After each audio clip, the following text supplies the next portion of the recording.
Hello and welcome, everybody. My name is Kareen Batt. I'm Head of International at Standards Australia.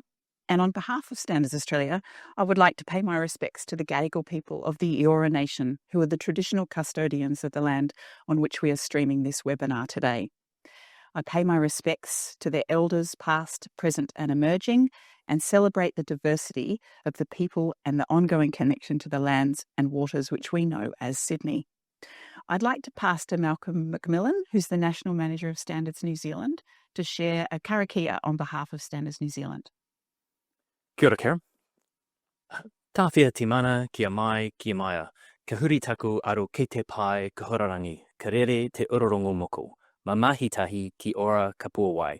A mātua mahi ka toa ka puna ke tike, tihe Māori ora. And the translation to that is, retain and hold fast to your mana, be bold, be brave. We turn our attention to the future. That's where the opportunities lie. By working together, we will flourish and achieve greatness, taking responsibility to commit to doing things right, which I think is really apt given our reinvigorated partnership. Thank you, Malcolm. I'm really excited about this webinar today. I'm a past employee of Standards New Zealand. I'm a current employee of Standards Australia. So this new Trans-Tasman agreement is certainly something that I'm excited to share with everybody today. We've had great interest in this webinar. We've got over 200, close to 250 registered for the webinar. So really looking forward to your questions and answers as we go along. So on that, just some housekeeping. You'll notice that there's a QR code on your screen.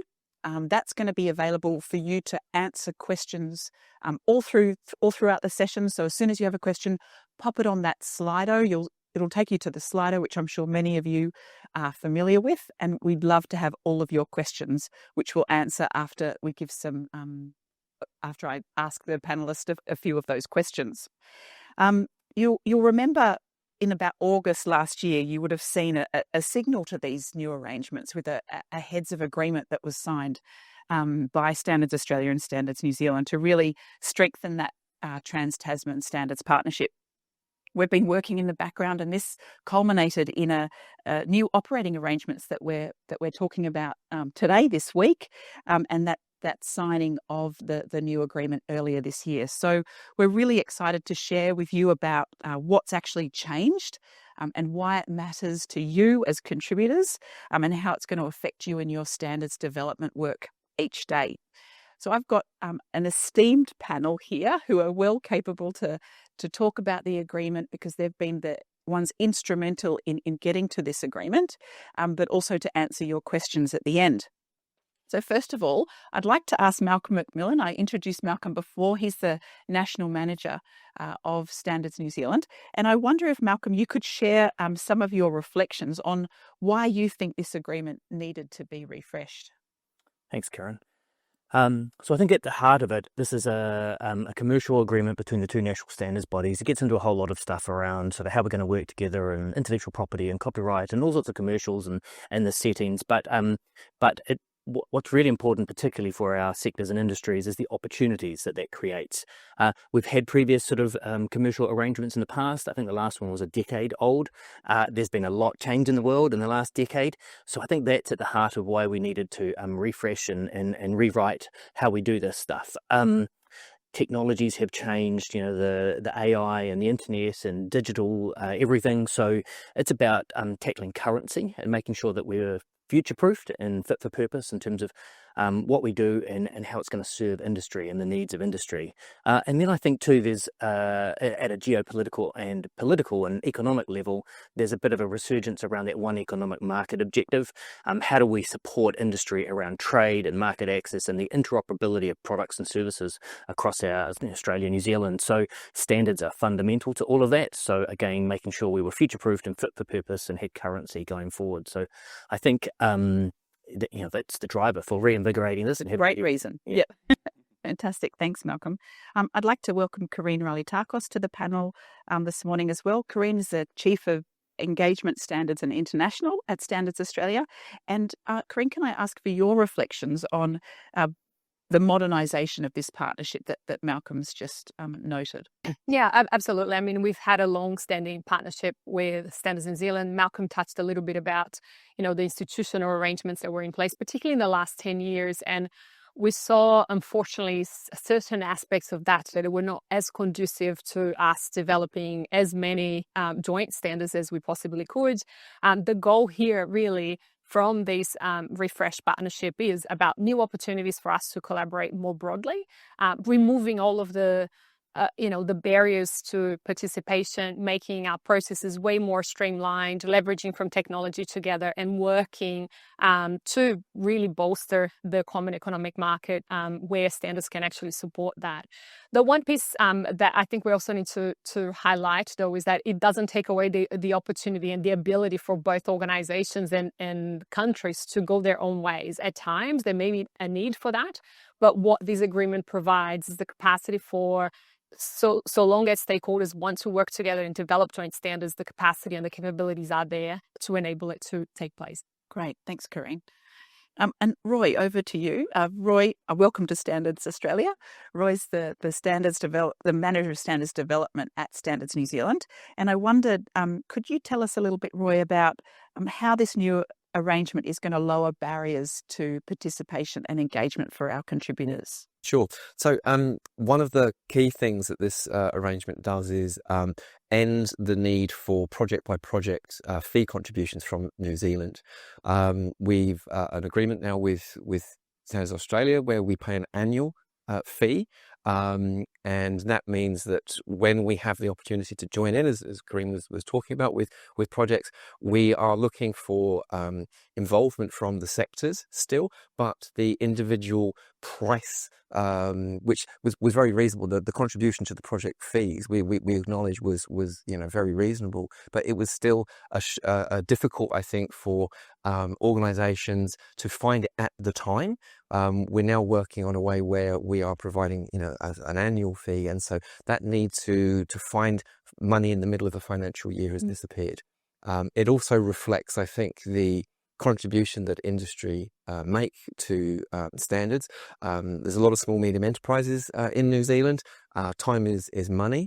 They're already contributing time, the expertise, the specialism, the knowledge that they have.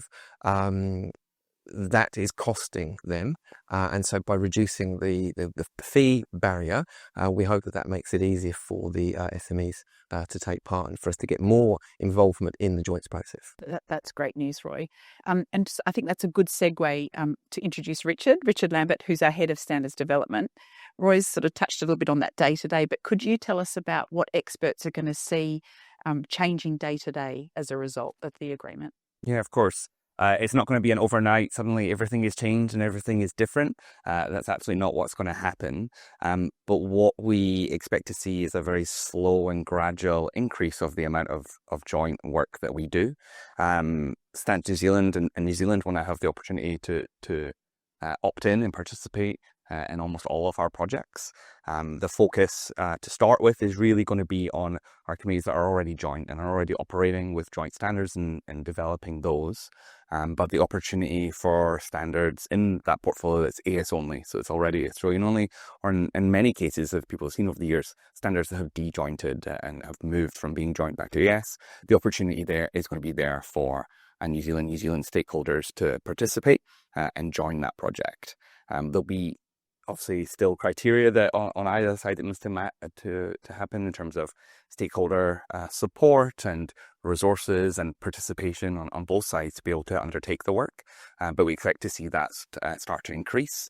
And then looking at areas that New Zealand see as priority areas in committees that are only Australian only, and that we could start to grow and make into joints and really work together on those priority areas to make sure that we're collaborating on those important issues moving forward. While Standards New Zealand are here with us over the next few days, we are working through some of the more details of how we actually streamline the processes. So what stakeholders will start to see is how we can get New Zealand feedback earlier in the process, how we can work through making things smoother and faster so that we really make the process as easy as we can. Great. Thanks, Richard. So I think I'm hearing from you that we're going to see more joint standards work, both in the older, more traditional areas of standards development, but also in the newer emerging areas too. Yeah, absolutely. And identifying where the benefits of the Trans-Tasman Alliance really can play a bigger part, and make sure that we've got similar requirements on either side of the Tasman. Fantastic. That's great. We're going to start on a bit more of some questions I'm going to throw at the panelists. I can't see any questions just as yet, so don't hesitate. Pop your questions in the chat, and I can throw them to the panelists as I go through a few of my pre-prepared questions. Malcolm, you've had a bit of a break, so I'm going to come back to you. What can you tell me if a stakeholder was to ask what's genuinely changed with the signing of this new agreement? How would you respond to that? Yeah. So if they're a New Zealand industry organisation, for example, the price challenge around money upfront and having to pay is now gone. So it's really about technical expertise and participation, and they're not having to scramble around and try and find that money from across their industry organisations or sectors. So that barrier is gone, which was frustrating and challenging in the New Zealand market, for the New Zealand market. And then, as Richard said, more opportunities. So this week we're going to be having some discussions here in Sydney around what are those key areas where we could do some more joint standards work in. What are the economies focused on needing? AI, of course, is going gangbusters everywhere. Digital technology, digital trade, we're going to be exploring all of those sort of areas and looking for strategic alignment and where there's priorities for. So industry might see more coming through in the pipeline in those areas as well as we identify those, and so more opportunities to participate. Yeah. Fantastic. And in those areas, Malcolm, are we going to be seeing more international focused projects, do you think? Yeah, so that's a priority for both standards bodies, is about looking international and looking there first before developing domestic national standards. But we're better together doing that, and so it's about how can we do more international standards faster and more, but together, and so have a aligned and harmonised approach to international standards adoption and utilisation. Fantastic. I think that's an excellent segue to ask Richard a question about international standards and adoptions. Do you see in our new arrangements that there's going to be opportunities for faster, sort of more streamlined international adoption processes? Yeah, absolutely. And I think, as Malcolm said, it's a priority for both organisations to be aligned internationally, and then it makes it much better for us to do that work together. So what we are looking at is how can we reduce the time between an international standards being published and us adopting that as an Australian New Zealand standard. How can we move the sort of barriers of effort in that process as well? So we've been doing some work within Standards Australia over the last few years, and we have a few committees that are operating in new ways that really allow us to consult while the international project's going on, and then be able to publish much faster.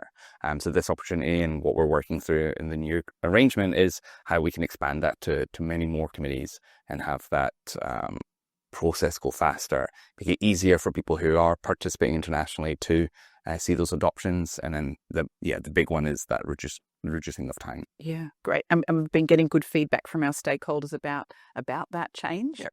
Yeah, so it was working really well. Our AI committee was the first one, sort of cab off the rank. That was quite free. It's been working really well, and we published quite a number of standards adoptions, much faster, much easier, and it seems to be working well all round. Hopefully, fantastic. Thanks, Richard. So we've talked a little bit about international adoptions, but getting back into the national side of things, Roy, I wonder if you can talk to us a little bit about how we're going to prevent that sort of that national fragmentation that can sometimes happen with national differences. Are we going to see more of that under these arrangements? Are we going to see less of that? On what basis would we see these national differences being introduced? So national differences will always exist, I think, and that's something to acknowledge, sort of right up front. But Richard's already spoken a little bit about greater engagement with the proposal process, greater consultation. So what we'll be doing now is going out to the New Zealand sector at an earlier stage in the proposal process to get New Zealand input into it. One of the things that we've heard from New Zealand committee members and from New Zealand sector is that by the time we find out that a proposal is progressing, it's too late to put a Kiwi slant on it. And if we could have just added this or just changed that slightly, it would have been much better for New Zealand. So we've got the opportunity now to do that.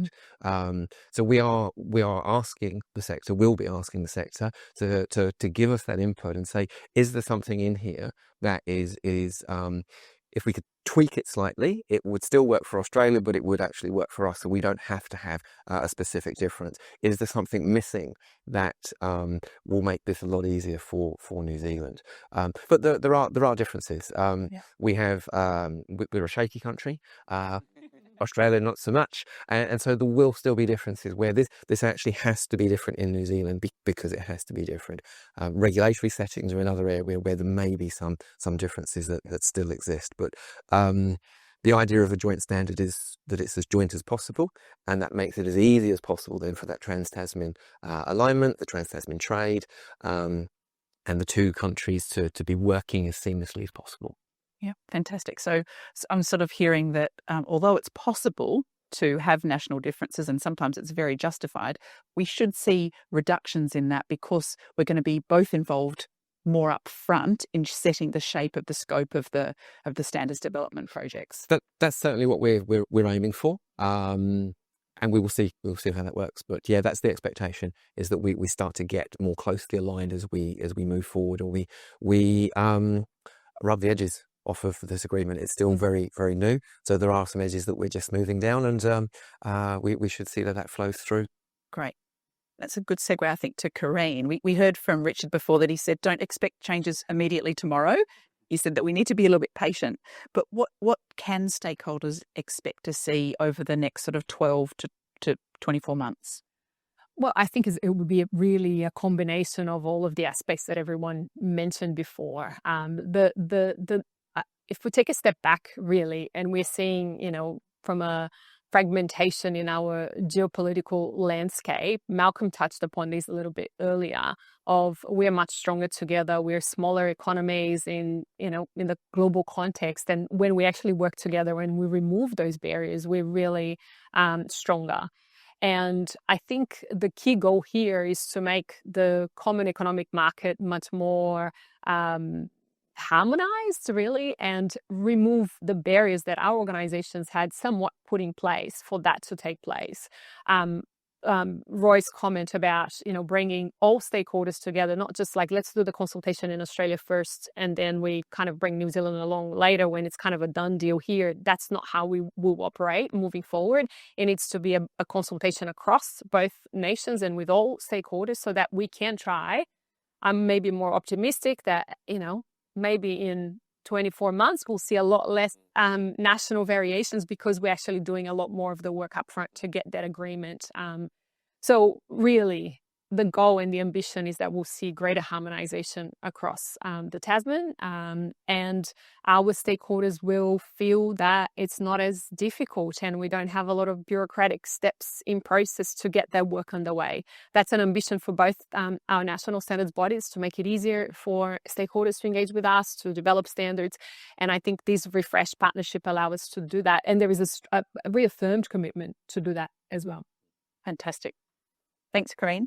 I haven't seen any questions as yet. I'm just looking to my helpers over here that with no questions.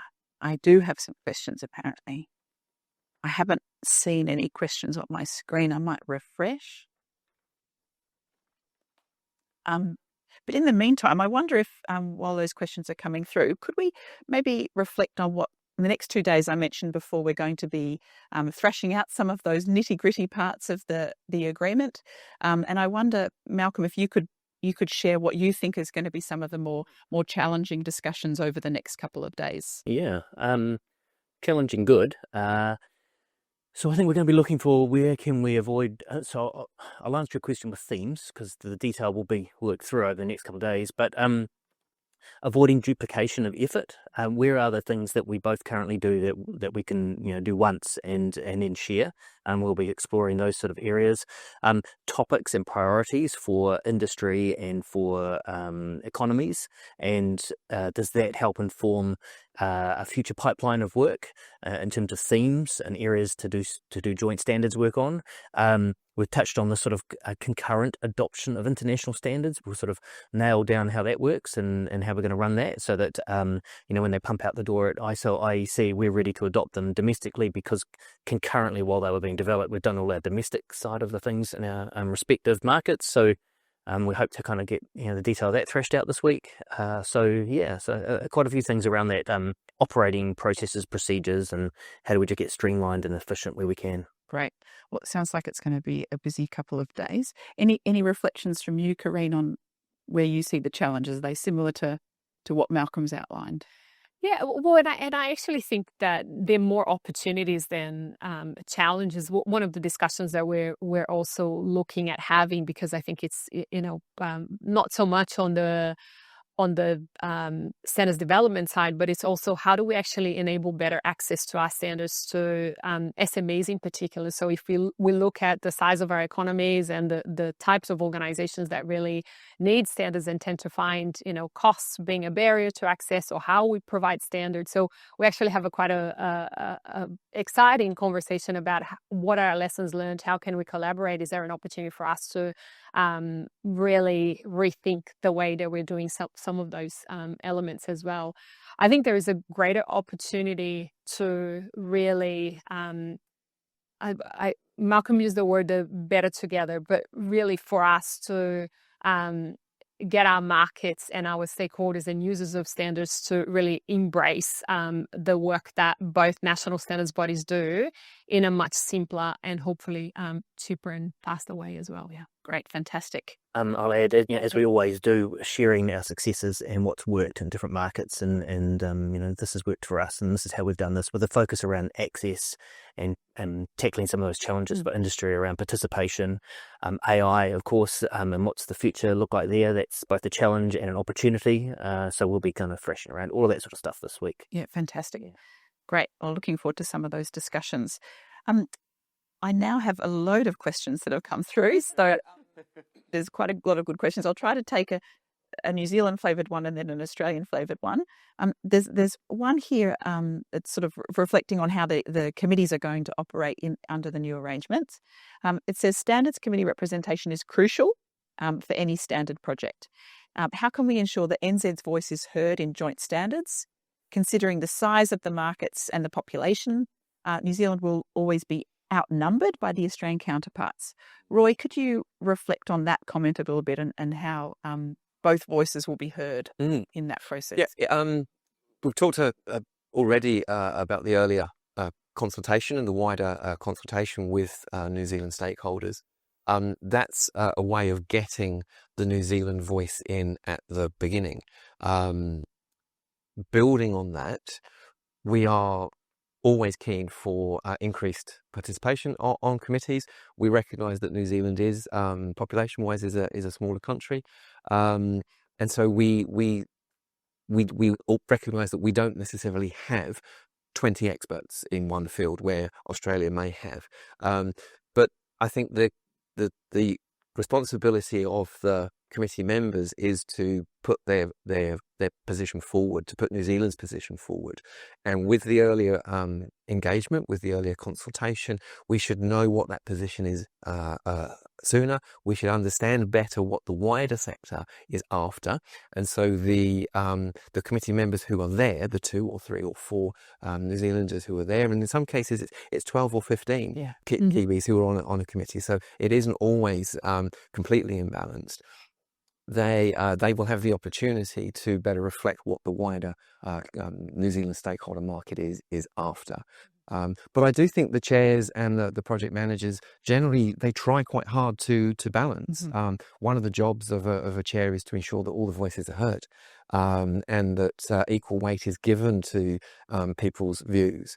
And I think the committees, from what I am aware of at least, they function quite well in that regard. And if they don't, we'll send the All Blacks over to sort them out. So Oh, we're looking good at the moment. yeah, we are. They are. Yeah, like, eat your words. There's another good question here I see from one of our contributors. Barbara Curlin asks, she's excited about the new agreement as well. Richard, I might direct this one to you. She's asking, can Standards Australia committees invite New Zealand representatives to active committees where that makes sense? What's that process there? Yeah, so absolutely, and this is one of the points we talk around, that committees that are Australian only at the moment can absolutely look to be made joint. Is going to be, in the first instance, I think, reaching out to Standards New Zealand, because they need to make sure they've got the resources to support it and that we have enough participation. And then they can make the request to us, and we can definitely look to move forward in making that a joint committee with New Zealand representation. And that's what we really want to see and have those conversations. So particularly if there are interested parties within New Zealand that have people that are engaged and want to participate, to reach out, and we'll absolutely look to facilitate that as quickly and seamlessly as possible. Fantastic. Thanks, Rich. And this one, Malcolm, I might direct this one to you. It's a specific one about what Richard's mentioning, but specifically about consumers. Will this new arrangement help New Zealand consumers participate more in standards work? I think those opportunities have always been there, and it's a challenge to get enough consumer perspectives and representation. We work hard around that balanced representation on a committee and trying to get all those voices heard, and they be government and regulators and industry and technical subject matter experts. So we'll continue to strive to pull in all the voices that should be around the table. I'm not sure there's anything specific that's going to change in terms of consumer. That opportunity's always been there. So it will continue to be there. But I guess the challenge too for industry, and particularly in the New Zealand sector, is as we work hard to streamline and make it as easy as possible and improve over time participation in the system, the process between the standards bodies. Industry needs to step up and contribute and participate, and continue to gather their time and expertise around the committee table and get involved. And that goes to consumers as well. So we work with consumer groups to try to get their representation. Of course, often the industry will represent a consumer perspective as well, because they have a commercial interest around that, and regulators too, from a public good and public safety or consumer product safety or something perspective. So the consumer's voice is often captured, even if there's not a consumer around the table. Mm-hmm. Yeah. Okay, great. Thanks, Malcolm. I'll turn a bit now to, there's some questions here about sort of international standards participation, and I might sort of throw a couple of those questions to you, Kareen. In terms of contributing to international standards, will this impact how we contribute or the vote in technical committees? And how will this maybe impact participation for Standards Australia experts on international committees? And do we have to align our proposed positions and what we're focused on? Okay, I'm going to take a step back here. So we remain, as part of this agreement, obviously there is a stronger commitment to harmonisation, and that can include also our position in both participation but also adoption of international standards.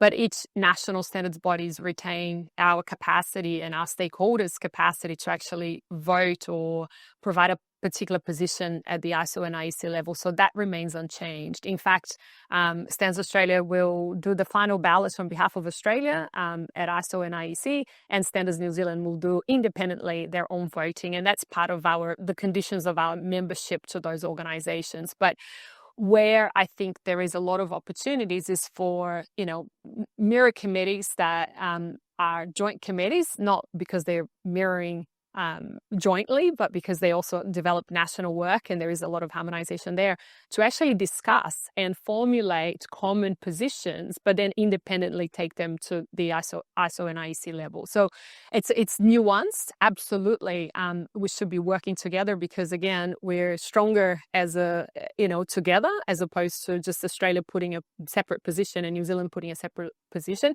And ultimately, if the goal is to adopt those standards and harmonise across the Tasman, we would like to have the same position being put forward, but just need to understand this nuance that we independently provide our inputs into ISO and IEC, but absolutely great opportunity to collaborate nationally. And I guess that's a positive, isn't it? Because we do get the 2 votes. Absolutely. It's not just the 1 vote. That's exactly So, right. that's Yeah. great. I'm just turning to sort of more of a technology question now. Roy, I might throw this one to you. During the panel, a few of the panelists mentioned AI and the opportunities that it has. What's our joint approach in accepting that AI is not going anywhere? It's certainly here and being used more every day. How can it be incorporated into the accessibility and usability of standards into the future? That's a question that I think will have a different answer every month. Yeah. Because the pace of change is so rapid. But we are looking at how we can use the content that is developed within standards and make it accessible with support from AI, looking at the future of apps, the ability to pose a question that an app or an AI system can then take the information that's verified from a standard and provide a trustworthy answer back, so that end users can benefit from that new technology. You can put a question into Google or Chrome or something at the moment of how would I secure a joint if I'm building a house, and it will give you an answer, but do you trust it? What the challenge for us on the challenge for app developers in the future, working with the standards bodies, is to ensure that if that type of question is posed, the answer that comes back can be relied upon, and you can trust that the answer AI is giving you is one that you can then implement. But AI is rapidly changing. It's an area of massive growth and development, and our understanding of how we use that, I think, is going to change quite significantly over the next 12-18 months. Yeah. Yeah, please do. Can I add to that? I think I think AI is going to disrupt the standards model globally in a good way. I think it's going to take us from a traditional kind of publishing game into a knowledge space if we embrace it. And I think increasingly people are going to want to know the answer to something rather than trawl through a standard and read it from cover to cover. So how do we deliver that? How do we commercialize and commoditize that? And how do we make that accessible? And then I think the real value for standards bodies is around providing that trust, confidence, and assurance factor that people will want, because ChatGPT and Copilot will give you all sorts of answers today, but how accurate is that? Well, maybe that's a role for standards bodies, is that somehow we're part of the solution to trust, confidence, and assurance. The answer you're getting from an AI tool solution is credible, accurate, and trustworthy. So yeah, it's a whole new world out there, but exciting as well. Yeah, I think that's really important. And, we're talking about this from an Australia and New Zealand perspective and what we're seeing, but I know, Kareen, that our colleagues all around the world are having these discussions about AI as well. I don't know if you wanted to reflect on how we might leverage from their pilots of these types of technologies as well. Yeah, no, absolutely. And I think, we're at this really interesting inflection point, because I think, for the whole of last year and I don't know, last 2 years, we've been trying to grapple with all of the elements that Malcolm talked about. So it's like, how do we ensure trust, particularly where there's so much information out there now, but what we provide in terms of standards need to be trustworthy every single time, not sometimes. How do we ensure that the kind of the business model of a national standards body remains? Because you do have, challenges around free standards or easy information, and then how do we actually evolve as organizations? And then how do we actually move from, the pilot's concept, or how do we actually move into concrete outcomes? And a great example of that, Kareen, you talked about. Both our organizations have, so ISO developed a licensing framework for licensing content for using AI, and both our organizations are leveraging from that work, very well thought through, and tries to encapsulate and do all of those things. So protect the trust in the outcomes, protect the IP, ensure that there is, appropriate compensation for the use of the IP as well. And I think it's Standards New Zealand, you're leading the way in one of those agreements at the moment, and we are also having those conversations. So what we're hoping is that the concept and the discussions that we're having will turn into reality in the next 6 months, because there is work kind of in the pipeline for that to take place. Fantastic. I might just pivot a little bit here.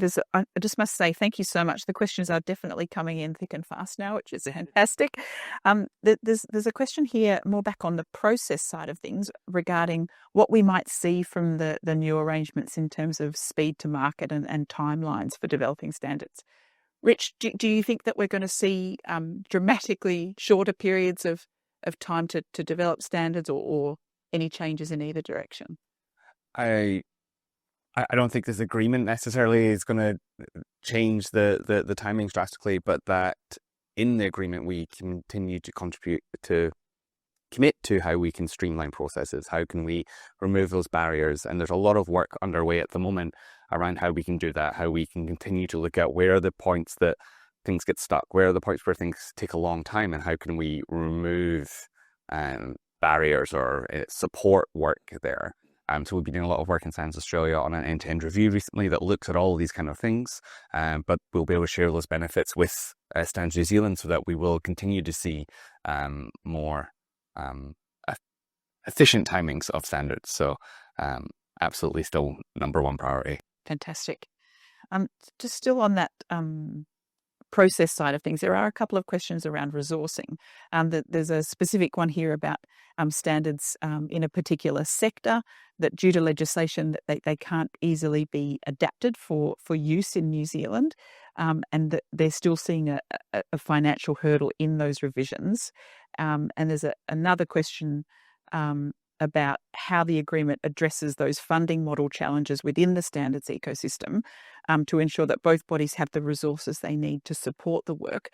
I wonder, I know we've talked a little bit about it, but it's one of the big advantages of this agreement that we hope that some of those barriers for initiating projects and undertaking them are going to be taken away. Roy, I wonder if you might be just able to emphasise those benefits with the arrangements, how those financial barriers are going to hopefully be reduced.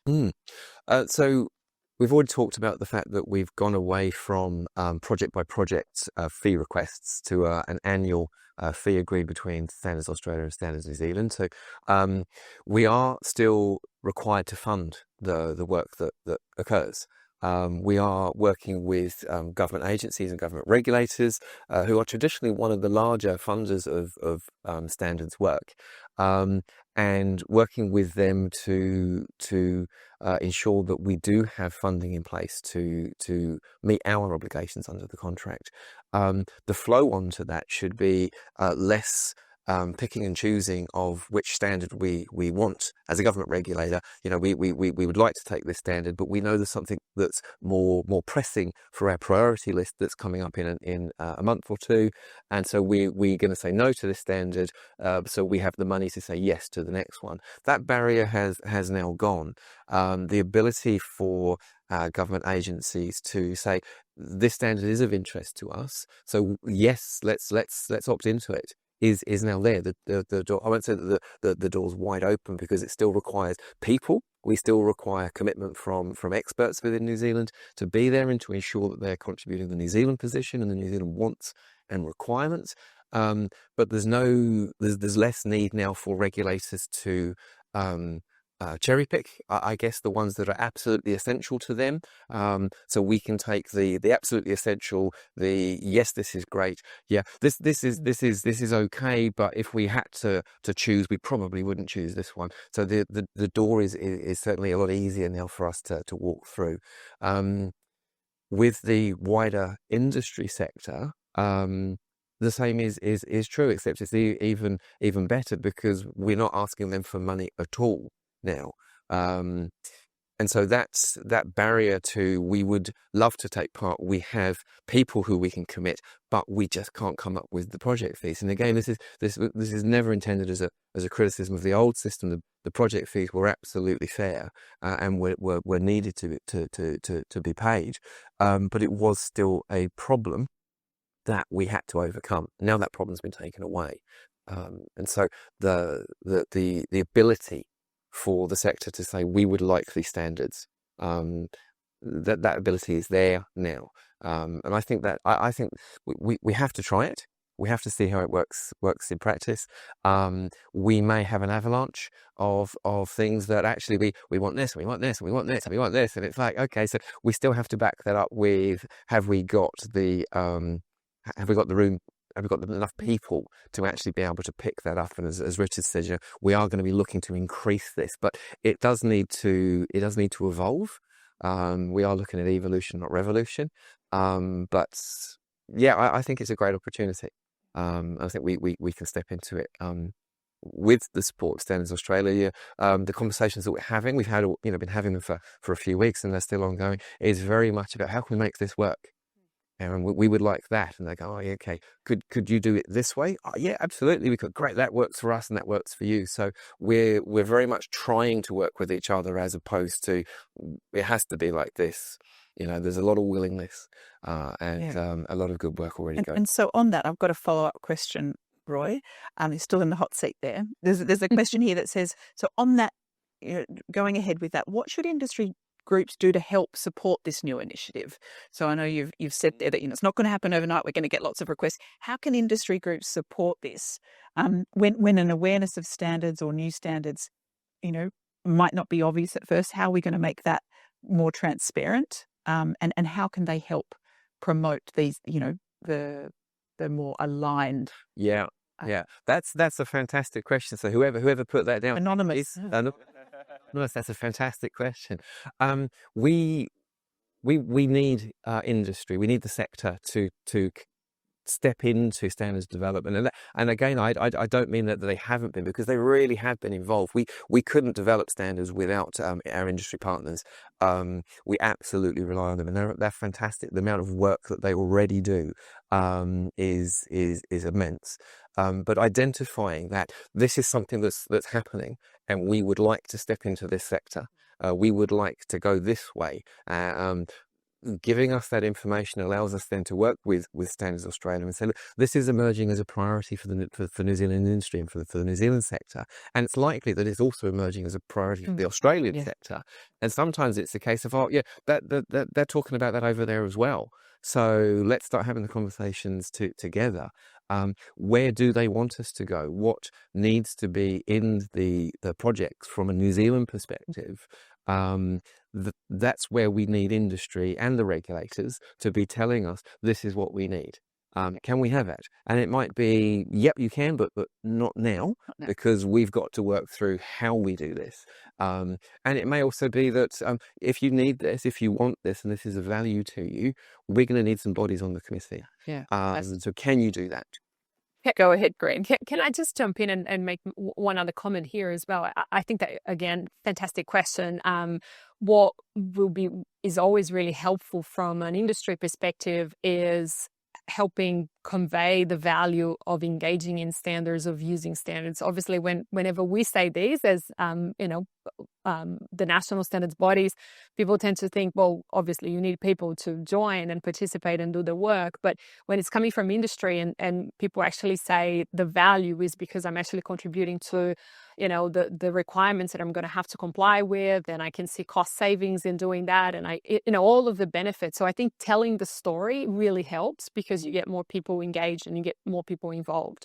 I think there's more work for us to do. We're not very good at kind of conveying the value and telling the story of standards, but also coming from industry, and all of you that participate is extremely valuable, much more than us kind of running campaigns and everything else. Okay, great. So if we were to ask these industry groups what sectors we should be participating on, I've got a question here about where have we identified where we might actually want to do some new areas of joint work, or even in existing areas, what do we want to make joint? Kareen, have we thought about that? We are having a big chunk of discussion today about these, but some of the areas that we've started is on renewables in particular.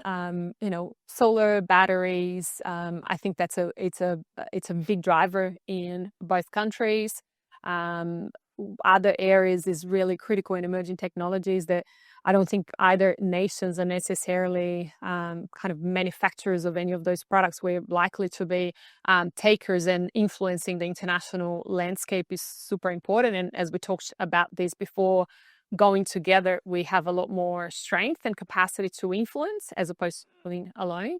And I mean, anything else that you industry stakeholders tell us that we need to work together, but there's quite a few areas that we're going to be looking at. And I don't know, Malcolm, maybe also talking about the work that both countries do in the Pacific and joining forces in that. I might hand over to you about that one. So we've both got an interest in supporting our Pacific neighbours and helping them to get the systems and the capacity and the capabilities around quality infrastructure and standards and conformity assessment. So we'll be talking about how we're working together and what we're individually doing on that front and what opportunities exist in terms of supporting our Pacific neighbours.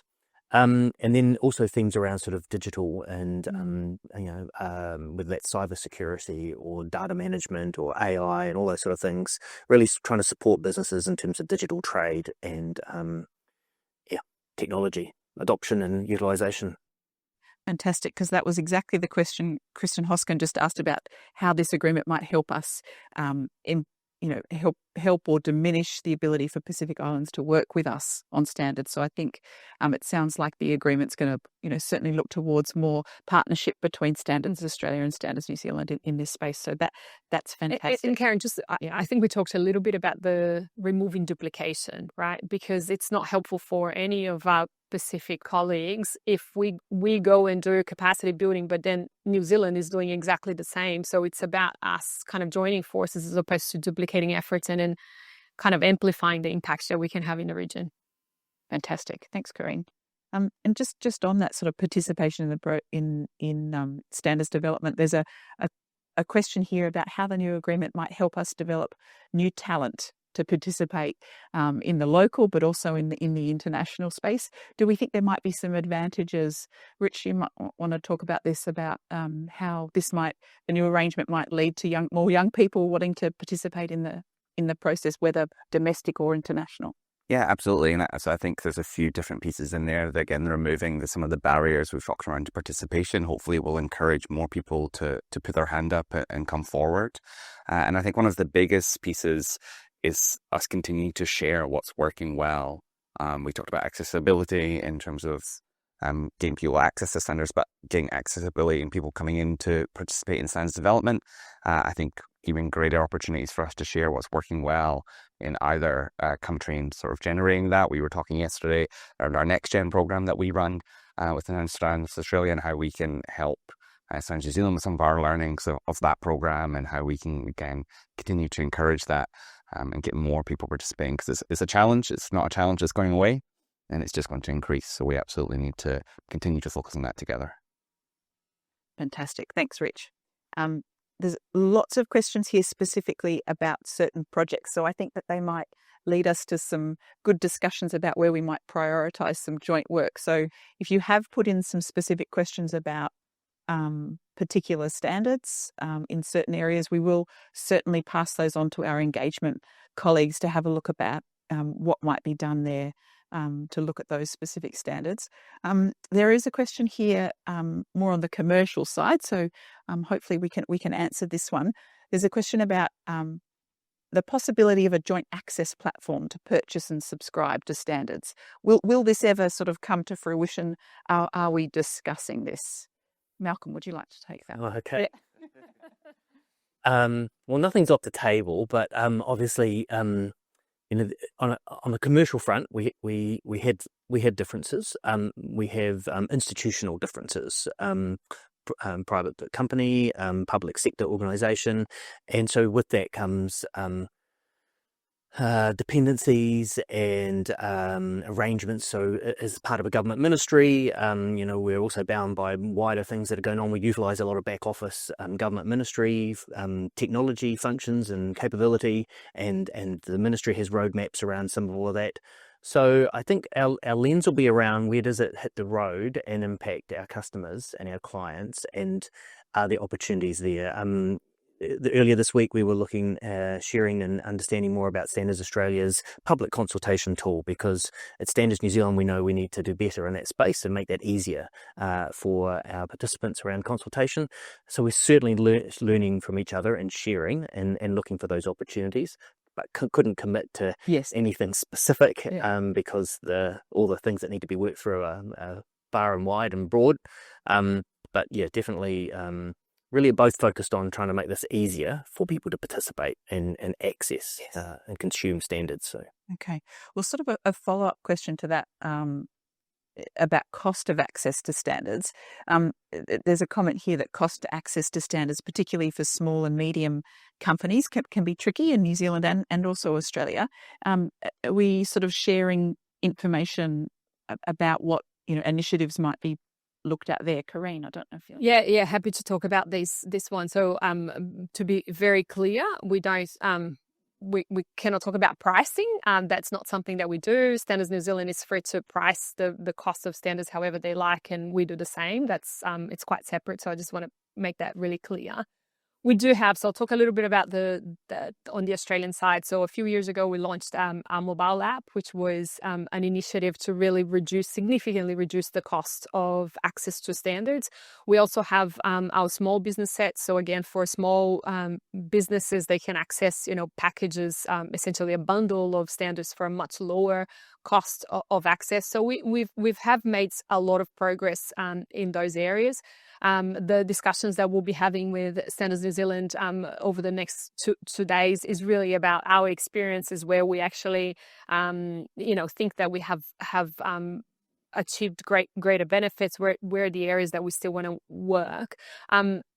With this context around access, I think, and the question that was asked before as well, I think the principle here is that even if, we can't commit and it's not going to be a joint platform across both sides, I think this new framework of our agreement, the goal here is that if we have done something that, was successful and it works, we're more than happy and willing to share and have, Standards New Zealand adopt or borrow, do whatever it is that they need to do. And similarly, whatever Standards New Zealand is doing that is successful, for us to also kind of be able to access and do, avoiding duplication. Because, yes, we're different institutions, we're different organizations, but we're in the exact same business and we have the same ambitions of making it easier for people to access, engage with our content, participate in standards development. So if we can actually leverage from the work rather than, again, duplicating, that we can achieve much, much more. Fantastic. Well, I think there are still a few outstanding questions, but we will, like I said, pass these on to the engagement managers to look into those specific cases that have been raised. But just we're coming towards the end. We've got about 5 minutes or so left. I wonder if you'd all like to reflect on what you're looking forward to in the next 2 years the most, and what you think might be the most significant marker of success for the arrangement in the next 2 years. Malcolm, can I put you in the hot seat to start with? Yep. So, I think success looks like doing more together and producing more together. So, and a big focus around international. How do we adopt international standards together in an aligned and harmonised approach between Australia and New Zealand, so that we can play on the world stage and be and capitalise off each other's strengths in terms of the expertise we can bring to the committee table. So I just think success will look like lots more of that, more together, and also with a particular focus around international and adopting those quicker, smarter, faster, and the right standards on the right topics. Fantastic. Rich, would you like to reflect on that? Yeah, I think as we were talking, the one thing I'm looking forward to seeing is, with the removal of some of these barriers, is having increased engagement and participation from New Zealand participants in our committees, because it just creates a much richer conversation and being able to get those perspectives into the community. So I'm really hoping to see that increase and more active engagement across all our joint committees. Fantastic.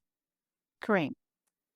I'd say that for us to continue improving and continuing to deliver value to our stakeholders is having those conversations as well, and the feedback from our stakeholders.